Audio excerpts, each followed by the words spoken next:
నిరుద్యోగులకు ఏపీ ప్రభుత్వం good news చెప్పింది. 6000కు పైగా టీచర్ పోస్టుల భర్తీకి నోటిఫికేషన్ విడుదల చేసింది.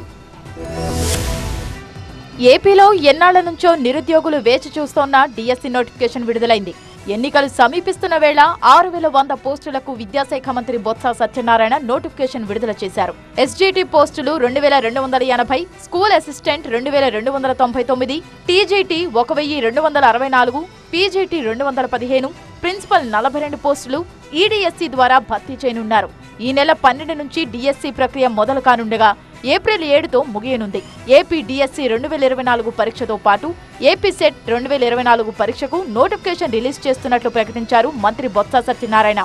6100 పోస్టుల నుంచి వీటిని రేపు రిక్రూట్ చేయబోతున్నాము. 24 డిఎస్సి 24 చేయబోతున్నాము. అది 12వ తారీఖు నుంచి దానిలో రుసుము కట్టుకోవడం కానీ అక్కడ నుంచి ప్రాసెస్ స్టార్ట్ అవుతుంది. దానికి ముందుగా 8వ తేదీ నుంచి ప్రాక్టికల్ ఎగ్జామ్ కూడా జరుగుతుంది.